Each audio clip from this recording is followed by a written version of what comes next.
Good morning. Welcome to the January 19th union meeting. Hope you're all well and your families are safe. And without any delay, we'll get to the report. Power and Utilities working some overtime, 8061 on 710s. Dearborn Engine Plant working 712s through January. One electrician and one pipe fitter are being interviewed and extending offers. Dearborn Truck. Body working regular schedule, paint, some overtime. Electricians should still be 100% through January. Final, some overtime on projects. Central working 100% through January. And Rev C working 100% through January as well. DDMP working their regular schedule. Tool and Die, overtime as necessary. Possibly looking at TLOs over the next year due to some program work that got postponed. I don't know that will affect our unit, but I'll keep you posted. Dearborn Stamping. Area A, overtime is necessary. Area B, regular schedule. Facilities, overtime on various projects. World Headquarters, working 710s. Vehicle Service Center, working regular schedule. And they're currently doing an interview to hire an auto mechanic. And we've been given approval to hire 3 total auto mechanics out there. Unit information, the Heritage Bump is open and it closes Friday, January 21st. That particular bump is only being posted in Stamping and Truck. For a departmental bump in those 2 buildings. Regional, local, UAW, committee. So committee reports, health and safety. Remember to wear your high-vis clothing when you're working outside. Benefits, beneficiaries for your TESPI can be designated on the MyFort's Benefits webpage. Though the hot link for MetLife does not work on the MyFort Benefits. So you have to go to mybenefits.metlife.com if you want to change your beneficiaries for your life insurance. That hot link off the MyFord Benefits doesn't work. I brought it to their attention. We've tried to get it fixed and it just isn't getting fixed. So your pension will automatically default to your spouse if you've been married over a year. So you don't have to make that designation. Joint apprenticeship, 84 apprentices currently active and making their rotations. In the last meeting, we talked about some of our wins last year. And in this meeting, I wanted to talk about something we're calling 2%.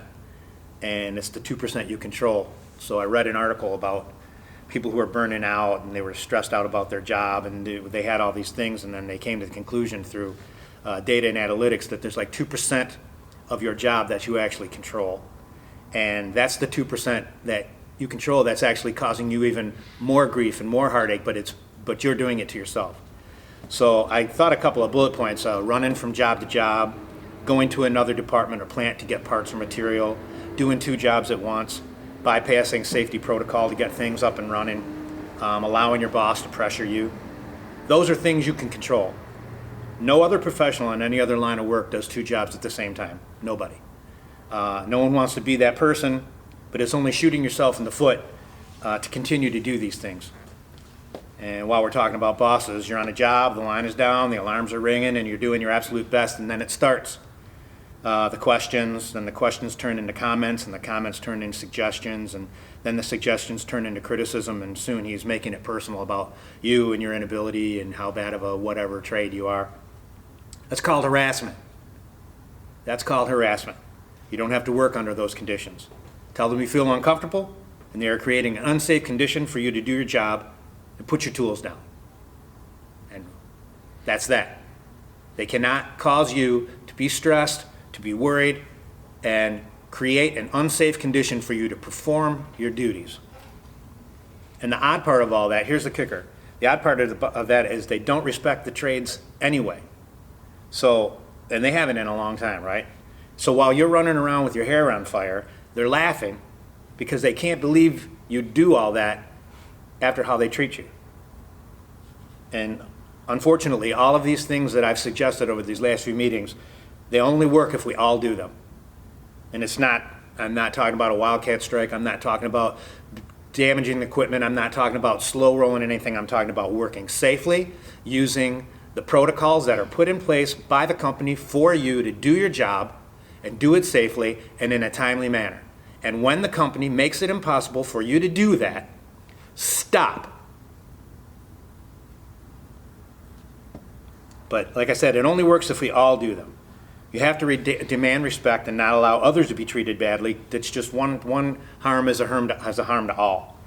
If you show up in your partner and your job and your partner's getting badgered by a supervisor, stand with them, shoulder up. Honestly, it's like the bully in school. Once you square off with them, they back down. They have no teeth whatsoever. I